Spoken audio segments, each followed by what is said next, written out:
ध्यान देना, पिछले क्लास में हम लोगों ने पढ़ लिया था, क्या पढ़ा था कि प्लेन में यदि एक बिंदु दिया हुआ रहेगा तब हम लोग उसका क्या निकाल सकते हैं, पहला निकाल सकते हैं उसका पोजीशन वेक्टर यानी ओपी वेक्टर बताए थे, फिर उसका हम लोग परिमाण निकाल सकते हैं, तीसरा हम लोगों ने पढ़ा था उसका यूनिट वेक्टर निकाल सकते हैं, चौथा हम लोगों ने पढ़ा था कि अगर लैम्डा परिमाण वाला वेक्टर दिया हुआ रहेगा तो भी हम लोग क्या कर सकते हैं, निकाल सकते हैं।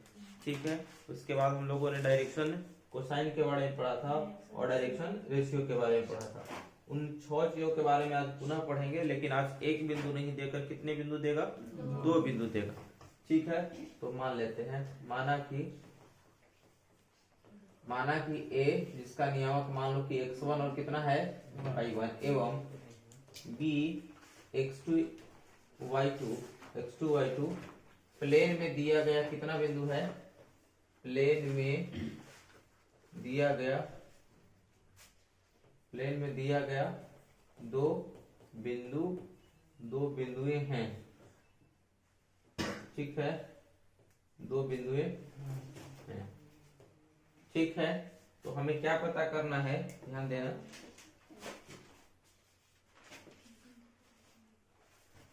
तब हमें पहला चीज पता करना है कि बताओ पीकी वेक्टर का मान कितना होगा।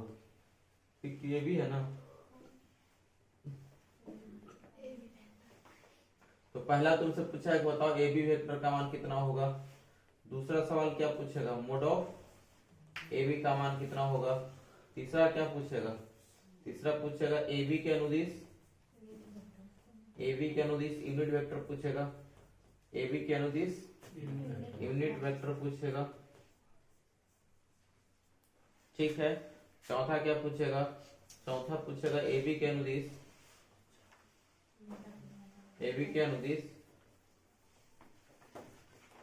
के अनुदिश लैम्डा परिमाण वाला क्या पूछेगा, लैम्डा परिमाण वाला वेक्टर पूछेगा, लैम्डा परिमाण वाला वेक्टर पूछेगा। बात समझ में आ रहा है। ठीक है, किसी को कोई दिक्कत नहीं ना, क्या हुआ, ए बी के अनुदिश लैम्डा परिमाण वाला वेक्टर, ठीक है ना। पांचवा ए बी का डायरेक्शन कोसाइन पहले निकालते हैं ना, डी कोसाइन, उसके बाद हम लोग निकालते हैं छठा में ए बी का डी रेशियो, डायरेक्शन रेशियो। बातें समझ में आ रही है। अब इन 6 चीजों पर अगर फोकस करें कैसे निकालेंगे, थोड़ा सा ध्यान देना तो बातें समझ में आ जाएगा। 6 चीज कैसे निकाल पाएंगे हम लोग, देखो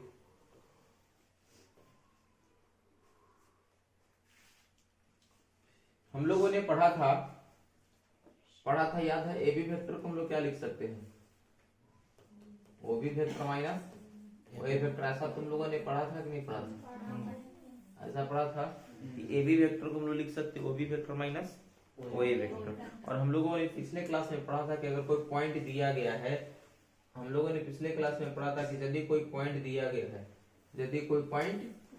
गया है, मान लेते हैं जैसे कि पॉइंट क्या दिया गया ए, इसका मतलब हमने बताया था कि अगर ए x1 और y1 दिया हुआ रहेगा तो इसका मतलब हम लोग यही समझते हैं कि ओ ए वेक्टर का जो मान होगा वो कितना हो जाएगा, x1 i cap plus y1 j cap. कल हम लोगों ने इसको विस्तार पूर्वक पढ़ा था कि आखिर अगर पॉइंट x1 y1 दिया हुआ है तो ओ ए वेक्टर का मान xi plus y1 x1 i cap plus y1 j cap कैसे हो जाएगा। बात समझ में आ गया, किसी को कोनो दिक्कत नहीं ना है।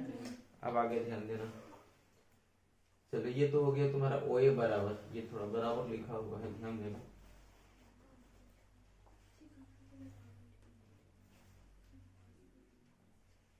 ठीक है, कोई दिक्कत। और अगर प्लेन में बी बिंदु दिया हुआ है x2 y2 जिसका नियामक है, इसका मतलब क्या हो जाएगा, ओ बी वेक्टर बराबर कितना हो जाएगा, x2 i cap plus y2 j। कोई दिक्कत है क्या। अगर तुम्हें ए बी वेक्टर निकालने के लिए कहा है तो ए बी का मतलब हम लोगों ने पढ़ा था कि ओ बी माइनस क्या होता है, ओ ए वेक्टर होता है। ओ बी का मान हमें पता है कि x2 i cap plus y2 j cap है, माइनस घटा देना है इसमें से घटाना है x1 i कैप और प्लस कितना y1 j कैप को घटा देना है। बातें समझ में आ रही है, किसी को कोई दिक्कत नहीं ना। चलो अगर हम घटा लेते हैं तो घटाने पर क्या आएगा देखना थोड़ा सा। अगर इसे को घटा लेते हैं तो घटाने पर क्या आएगा x, तो इसका मतलब देख लो, इसको लिख सकते हैं x2 i cap plus y2 j cap minus कर लेंगे x1 i कैप और माइनस हो जाएगा, माइनस गुने प्लस क्या हो जाएगा माइनस y1 j। ठीक है। एक बात और ध्यान रखना, इसमें भी i कैप है और इसमें भी क्या है i कैप। अगर कॉमन ले ले i कैप, अगर कॉमन ले लेंगे तो इसमें से बच जाएगा x2 और इसमें बच जाएगा, कोई दिक्कत है? चलो प्लस इसमें से j कैप ले लेते हैं कॉमन, इसमें से कितना ले लेंगे j cap, j cap common ले लेंगे तो ये बचेगा y2 माइनस कितना, यही तुम्हारा क्या निकल गया AB। इससे क्या पता चला कि अगर प्लेन में दो बिंदु दिया हुआ है तो दूसरका में से पहलका को घटा देते हैं, दूसरा बिंदु में से पहला बिंदु को क्या करेंगे घटा देंगे, तो क्या निकल जाएगा तुम्हारा, क्या निकल जाएगा तुम्हारा AB वेक्टर। और जब AB वेक्टर निकल गया तो बाकी तो आराम से वो सब तो पड़ा ही निकालने के लिए। जैसे अगर तुमको सवाल देगा, ऐसे सवाल क्या रहेगा, क्वेश्चन ऐसे रहेगा कि यदि A जिसका नियामक 3 4 एवं B जिसका नियामक मान लेते हैं 7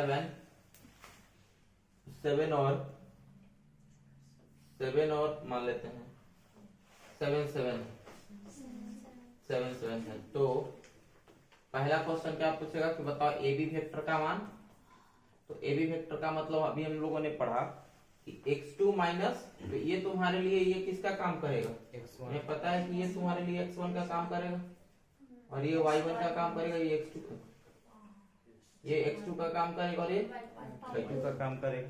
बातें समझ में आ रही है? कोई दिक्कत तो है नहीं। अगर ये x1 का काम कर रहा है, y1 का, x2 का, y2 का काम कर रहा है, और AB वेक्टर का हम लोगों ने फॉर्मूला क्या पढ़ा था, x2 minus x1 i cap और प्लस क्या पढ़ा y2 minus y1 j cap, यही पढ़ा ना हम लोगों ने।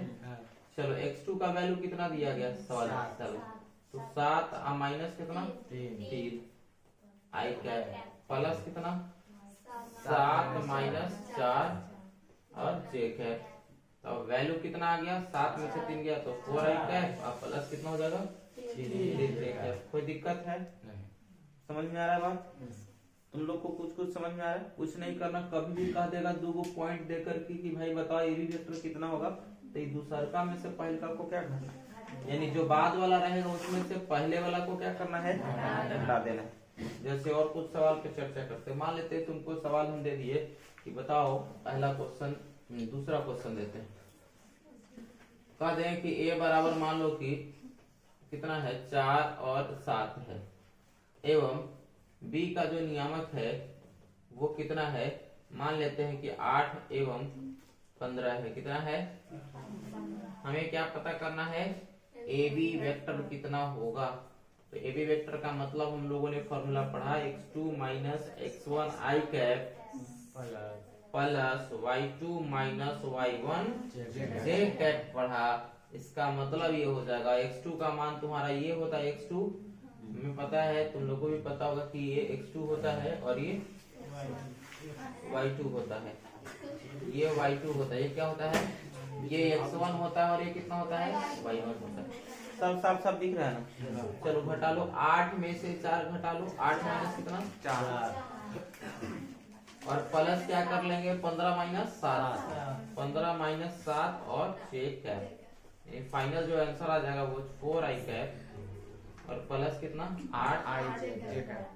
कोई दिक्कत है क्या? ऐसे सवाल को बना लोगे, बहुत ही आसान है, कुछ नहीं, बस इतना भी। अगर इतना लिखने का मन है तो डायरेक्ट 8 में से 4 घटा लेना, पूरा लिख लेना, 15 में से 7 घटा लेना, कितना बच जाएगा 8 से। ठीक है, नहीं अगर इतना लिखने का मन है तो धीरे धीरे जब समझदारी बढ़ेगी तो हम डायरेक्ट भी बना सकते हो।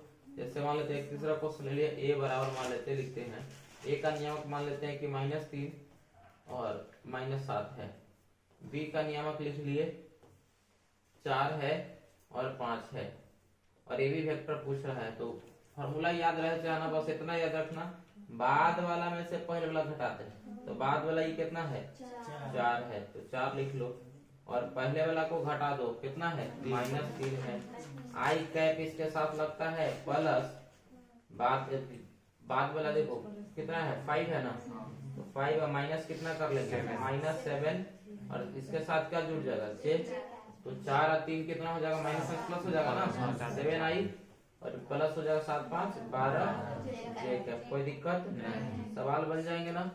तो ये तो तुम्हारा निकल गया, क्या निकल गया, ए बी वेक्टर निकल गया। परिमाण निकालने के लिए हम लोगों ने तो पढ़ा है परिमाण कैसे निकालते हैं। जो भी आई का गुणांक और जे का गुणांक है उसको क्या करते हैं, स्क्वायर करके जोड़ करके वर्गमूल निकाल देते हैं, हम लोगों ने पढ़ा। यानी x2 का मान तो हम लोगों ने पढ़ लिया, x2 का वैल्यू हम लोगों ने पढ़ा कितना होता है। ए बी वेक्टर का मान हम लोगों ने पढ़ा कि x2 माइनस x1 आई कैप होता है और प्लस y2 माइनस y1 जे कैप होता है। कोई दिक्कत है। दूसरा हम लोग जानते हैं कि कभी भी मापांक निकालने के लिए हम लोगों ने पिछले क्लास में सिद्ध किया था कि i का जो भी गुणांक रहेगा, किसका गुणांक रहेगा, i का जो भी गुणांक रहेगा उतना का स्क्वायर और जो भी तुम्हारा j का गुणांक रहेगा उतना का स्क्वायर करके क्या करते हैं, जोड़ लेते हैं। तो x2 माइनस x1 का स्क्वायर हो जाएगा और प्लस कितना हो जाएगा, y2 माइनस y1 का। कोई दिक्कत है। और हम लोगों ने अगर यूनिट वेक्टर निकालना होगा तो ए बी वेक्टर में इसके परिमाण से क्या करेंगे, ए बी वेक्टर का मान हम लोग यहाँ निकाल चुके हैं, इसका परिमाण भी निकाल चुके हैं। अगर ए बी के अनुदिश लैम्डा परिमाण वाला वेक्टर निकालना होगा तो पहले क्या निकालेंगे, यूनिट वेक्टर। ए बी बटा कितना हो जाएगा, मोड ऑफ ए बी, और निकालने के बाद इसमें कितना से गुणा कर देंगे। इसका डायरेक्शन कोसाइन की बात करें, इसका डायरेक्शन कोसाइन, कैसे डायरेक्शन कोसाइन निकालोगे, तो डायरेक्शन कोसाइन के लिए हम लोग पढ़े थे कि डायरेक्शन कोसाइन जो होता है ना, डायरेक्शन कोसाइन की बात करें तो सूचित करते हैं एल एम और किससे, डायरेक्शन कोसाइन एल हो जाएगा, एम हो जाएगा और 3D आएंगे तब एक एन बढ़ता है, तो अभी तो एल और एन ही है। तो इसमें कितना हो जाएगा, हम लोगों ने पढ़ा था कि एक्स नियामक अब बटा कितना होता है, मापांक। तो यहाँ पर x नियामक, ऐसे इसको cos अल्फा कहते हैं और इसका x नियामक कितना है देख लो। x नियामक को अगर थोड़ा सा विशेष रूप से ध्यान दोगे तो देखो कितना x नियामक देखा जाए तो कितना है, x2 माइनस x1 है ना। तो यहाँ हो जाएगा x लिख लो, यानी x2 माइनस कितना हो जाएगा, x1। अब बटा पूरा मोड से भाग दे देता है ना, तो मोड ऑफ क्या हो जाता है, ए बी। पिछले क्लास में भी हम लोग पढ़े थे। ये y2 माइनस कितना हो जाएगा, y1, अब बटा मोड ऑफ कितना हो जाएगा, ठीक है। और इसका डायरेक्शन रेशियो ए बी और ए का मान हो जाएगा x2 माइनस कितना, x1, और इसका मान हो जाएगा y2 माइनस y1। कोई दिक्कत है, हम लोगों ने सब पिछले क्लास में पढ़ लिया, ठीक है ना। अब चलो आगे थोड़ा सा ध्यान देते हैं, ठीक है, ऐसी रह दीजिए, ठीक है ठीक है ठीक है ठीक है। एक क्वेश्चन देते हैं, क्वेश्चन बनाओ। सभी चीजों को निकालना है, क्या निकालना है, सभी चीजों को निकालना है। सभी चीज मतलब इन 6 में 6 चीजों को निकालना है। नहीं कवर हो रहा है, सभी का मतलब सभी में नहीं कवर हो रहा है। 6 प्रश्नों का उत्तर देना। क्वेश्चन देखो, क्वेश्चन है यदि ए का नियामक 3 7 एवं बी का नियामक 8 19 है, तो पहला क्वेश्चन निकालना है कि ए बी का मान कितना होगा। दूसरा बताना है कि मोड ऑफ ए बी का मान कितना होगा। तीसरा सवाल बताना है ए बी के अनुदिश यूनिट वेक्टर कितना होगा, ए बी के अनुदिश यूनिट वेक्टर कितना होगा। और चौथा सवाल जो है वो पूछेगा ए बी के अनुदिश, ए बी के अनुदिश मान लेते हैं ए बी के अनुदिश 5 परिमाण वाला सदिश बताना। 5 परिमाण वाला सदिश बताना है कितना होगा, ठीक है।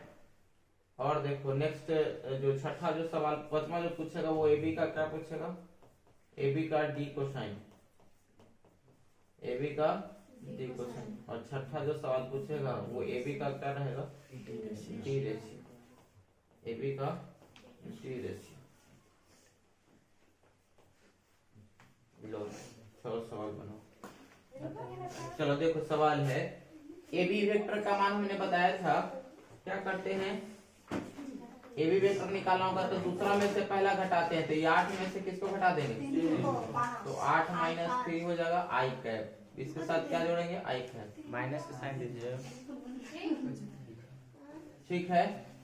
प्लस 19 माइनस कितना हो जाएगा, 7। इसके साथ क्या जाएगा, जे कैप, मतलब 8 में से 3 घटेगा तो 5 आई कैप और 12 जे कैप। कोई दिक्कत है, कोई दिक्कत नहीं है। बराबर ध्यान देना, इसको अगर निकालेंगे तो हम लोगों ने पढ़ा था रूट अंडर, अब इससे अगर ये तुम निकाल लिए तो कोनो दिक्कत नहीं है। हमने पढ़ा था कि x2 माइनस x1 का स्क्वायर, यानी 8 माइनस कितना का स्क्वायर, 3 का स्क्वायर, अब प्लस कितना हो जाएगा, 19 माइनस 7 का स्क्वायर। तो 8 में से 3 घटाएंगे तो कितना बचेगा, 5, तो 5 का स्क्वायर प्लस 5 का स्क्वायर कितना हो जाएगा, 25, और प्लस कितना हो जाएगा, 100,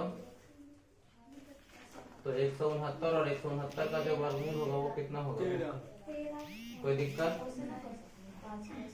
हाँ क्यों कर सकते हैं। अरे वही बात हो गया, आप ये वाला ई निकल गया ना, अभी इसके अकॉर्डिंग चलो, इसके इसी को पकड़ के चलो, ठीक है ना, 5 का स्क्वायर बड़े का स्क्वायर। और यहाँ जब निकालना होगा तो क्या निकाल लेंगे, ए बी में क्या, ए बी के परिमाण से हम लोग क्या कर देंगे, भाग देंगे। चलो ए बी का मान तो ऑलरेडी निकाल चुके हैं, कितना है, 5 आई प्लस कितना, 12 जे है, और हम लोग ए बी के परिमाण से भाग दे देंगे, ए बी का मान कितना है, 13।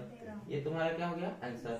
और इसमें कहा गया था कि पहले तो यूनिट वेक्टर निकाल लें, हम लोगों ने पढ़ा था कि पहले यूनिट वेक्टर निकाल के लैम्डा से क्या कर देंगे, गुना कर देंगे। गुना कर देंगे। यूनिट वेक्टर निकालने के लिए परिमाण से क्या करते हैं, भाग देते हैं। अब लैम्डा की जगह कितना दिया, 5, और इसके जगह 5 आई प्लस 12 जे और बटा कितना है, कोई दिक्कत है, आंसर हो गया। ए बी का डायरेक्शन कोसाइन निकालने के बताए थे एक्स, अब इसी को पकड़ के चलो तो ये क्या है तुम्हारा 5, इसके 2 मान आएंगे, एक तो एल मान आएगा, एक मान एल आएगा, और एल बराबर बताओ कितना हो जाएगा, 5 बटे परिमाण कितना है 13, और एम का मान 12 बटे 13, कोई दिक्कत। डायरेक्शन रेशियो निकालना होगा तो ए बी से सूचित करते हैं, तो इसी को बोलते हैं डायरेक्शन रेशियो। तो कितना हो जाएगा 5 और कितना हो जाएगा 12, 6 निकालने आ गया, कोई दिक्कत नहीं है। अब देखो इसी में अगर 3D दे देगा, यानी एक नियामक और बढ़ा देगा, जेड नियामक बढ़ा देगा, तो बस इसमें भी एक वो क्या होगा, बढ़ते चला जाएगा। जैसे देखो बढ़ाए आगे, बढ़ाइए। चलो देखो छोटा देखो, मान लेते हैं, माना कि ए जिसका नियामक x1 y1 और कितना है, x1 y1 और z1 क्या है, z1, एवं एक बिंदु बी ले लेते हैं जिसका नियामक x2 y2 और z2 है। बातें समझ में आ रही है, x2 y2 और कितना है, z2 है। तो इससे भी कितने सवाल पूछ सकते हैं तुमको, 6 सवाल। पहला सवाल पूछेगा कि ए बी वेक्टर का मान बताओ क्या होगा, तो ए बी बराबर बताओ क्या हो जाएगा, ए बी बराबर कैसे निकालोगे, तो अभी हम लोगों ने पढ़ा है कि x2 माइनस क्या कर लेते हैं, x1, इसके साथ क्या जुटेगा, आई कैप, y2 माइनस क्या करते हैं, y2 माइनस y कैप कर लेते हैं, y2 माइनस y कैप कर लेते हैं, y2 माइनस y1 इंटू जे कैप, और एक चूंकि z1 नहीं है, z नियामक बढ़ गया, जब तो z2 माइनस क्या हो जाएगा, z1 के कैप हो जाएगा। बात समझ में आ गया। पहले 2 को था तो 2 को लेके चलते थे, यही दोनों लेके चलते थे ना, अब चूंकि एक z बढ़ गई, चलते इधर भी हमने क्या कर दिया, बढ़ा दिया। तो अगर 2D वाला याद है तो 3D वाला रटने की आवश्यकता नहीं, बस उसी में इंक्लूड करते जाओ। दूसरा अगर बात करें इसका परिमाण मैग्नीट्यूड कितना होगा, तो आराम से निकाल सकते हैं, जो भी आई जे के का जो गुणांक है, आई जे के का जो गुणांक है सबको स्क्वायर करके जोड़ लो, x2 माइनस x1 का स्क्वायर प्लस हो जाएगा y2 माइनस y1 का स्क्वायर, और प्लस हो जाएगा z2 माइनस z1 का स्क्वायर। कोई दिक्कत है, चलो ये बातें हो गई। तीसरा अगर ध्यान दे तो तीसरा पूछेगा ए बी के अनुदिश यूनिट वेक्टर, ए बी के अनुदिश यूनिट वेक्टर, यूनिट वेक्टर। तो ए बी के अनुदिश अगर यूनिट वेक्टर पूछेगा तो कुछ नहीं, हम लोग वेक्टर में उसके मैग्नीट्यूड से क्या करते हैं, भाग देते हैं। हम लोगों ने ऐसा पढ़ रखा है। चौथा जो हम लोगों को सवाल पूछा जा सकता है, चौथा जो हमसे सवाल पूछा जा सकता है वो क्या सवाल है कि ए बी के अनुदिश, ए बी के अनुदिश यानी ए बी के ही डायरेक्शन में अनुदिश लैम्डा मैग्नीट्यूड का परिमाण वाला, लैम्डा परिमाण वाला क्या पूछेगा, वेक्टर का मान पूछेगा। तो क्या बताओगे, तो लैम्डा से गुना कर दो किस में, यूनिट वेक्टर में। कोई दिक्कत है? चलो पांचवा क्या पूछेगा तुमसे, ए बी का डायरेक्शन कोसाइन, ए बी का डी कोसाइन पूछेगा और डी कोसाइन इसका कितना हो जाएगा, 3 हो जाएगा। कितना हो जाएगा, 3। एक तो एल हो जाएगा, एक एम हो जाएगा और एक एन हो जाएगा। एल का मान हम लोगों ने पढ़ा x2 माइनस x1 बटा मोड ऑफ कितना हो जाएगा, ए बी, यही ना हम लोगों ने पढ़ा। और y2 माइनस y1 बटा मोड ऑफ ए बी, और ये एन के लिए एक बढ़ जाएगा z2 माइनस कितना z1 बटा कितना हो जाएगा मोड ऑफ ए बी। और छठा जो सवाल हम लोगों को पूछेगा वो है ए बी का डी रेशियो, ए बी का डी रेशियो कितना हो जाएगा, ए बी सी। ए का वैल्यू होता है हमें पता है कि x2 माइनस x1 और इसका मान होता है y2 माइनस y1 और इसका वैल्यू z2 माइनस z1। अब एक सवाल देखो, उन सवाल से हम लोग इन सभी चीजों को स्पष्ट करते हैं। सवाल क्या है, ध्यान देना। सवाल कह देगा ना कि यदि a 3, 4, 5 एवं b 7, 3, 2 प्लेन में दिया गया, प्लेन में दिया गया 2 बिंदु है, दिया गया। प्लेन यहाँ नहीं लिखेगा, प्लेन नहीं लिख करके क्या लिखेगा ना, स्पेस लिख देगा। क्या लिखेगा, स्पेस। प्लेन पर सिर्फ 2D होता है, 3D नहीं होता है। स्पेस में दिया गया क्या है, 2 पॉइंट्स हैं, 2 पॉइंट्स हैं। तो इससे क्या पूछेगा, तो इससे पहला पूछेगा, पहला क्या पूछेगा कि बताओ ए बी वेक्टर कितना होगा। दूसरा सवाल क्या पूछेगा कि इसका परिमाण कितना होगा। और तीसरा सवाल पूछेगा ए बी के अनुदिश यूनिट वेक्टर, ए बी के अनुदिश यूनिट। सवाल बनाओ बनाओ, जल्दी जल्दी बनाओ, देर मत करो। चौथा सवाल ए बी के अनुदिश, ए बी के अनुदिश 7 परिमाण वाला वेक्टर, 7 परिमाण वाला। और पांचवा सवाल पूछेगा ए बी का डी कोसाइन, ए बी का डी कोसाइन। और छठा और सवाल जो पूछेगा वो ए बी का डी रेशियो। लो बनाओ, प्रश्न दिखाई दे रहा है सबको। पहला सवाल अगर ध्यान से देखोगे तो पहला सवाल पूछा ए बी वेक्टर, और ए बी वेक्टर का मान हम लोग को कुछ नहीं करना है। दूसरा में से पहला को 7 में से किसको घटा देंगे, 7 माइनस 3, और इसके साथ क्या जोड़ेंगे, आई है। और y नियामक में से y नियामक को घटा देंगे, 3 माइनस कितना हो जाएगा, 4, 3 माइनस 4 हो जाएगा। और इसके साथ क्या हो जाएगा, जेड है। और 2 में से किसको घटा देंगे, 5 को, तो प्लस हो जाएगा 2 माइनस कितना, 5 के वैल्यू हो जाएगा मिला जुला करके। 7 में से 3 घटाओगे तो 4i हो जाएगा, माइनस हो जाएगा। 3 में से 4 घटेगा तो माइनस 1 बचेगा। तो माइनस 1 लिखो या ना लिखो कोई फर्क नहीं पड़ता।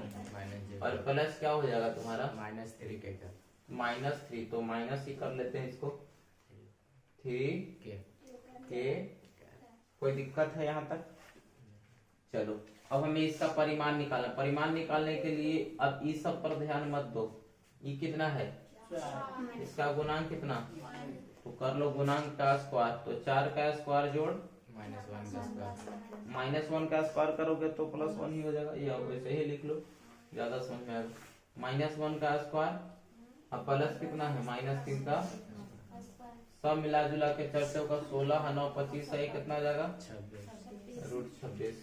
यूनिट वेक्टर निकालना है ना, यूनिट वेक्टर निकालने के लिए पहले ही वेक्टर लिख लो 4i माइनस जे और प्लस क्या लिख लो माइनस है ना, माइनस कितना हो जाएगा 3 और परिमाण कितना आया रूट अंडर, एकदम हल्का है, दोनों भारी लग रहा है का? बहुत ही आसान है। अब इसमें 7 से क्या कर देना है गुना कर देना है, बाकी सब उतार लो 4i माइनस जे और प्लस कितना हो जाएगा 4i माइनस जे और माइनस 3, ठीक है। ए बी का डी को साइन की बात करें, डायरेक्शन को साइन की बात करें तो बताए थे 1 हो जाएगा तुम्हारा ई वाला 4 हो जाएगा और इसके परिमाण से क्या करते हैं तो 4 बटा कितना हो जाएगा रूट अंडर 26, एल हो जाएगा, एल बराबर इतना हो गया, एम बराबर बताओ कितना हो जाएगा माइनस 1 बटा रूट अंडर 26 और एन बराबर -3/26। कोई दिक्कत ना है। और इसमें पूछ रहा है तो ए बी और ए का मान 4, बी का मान -1, सी का मान, कोई दिक्कत समझ में आ गया सबको? ठीक, ऐसे सवाल पूछा जाएगा, बन जाएगा, कोई दिक्कत नहीं।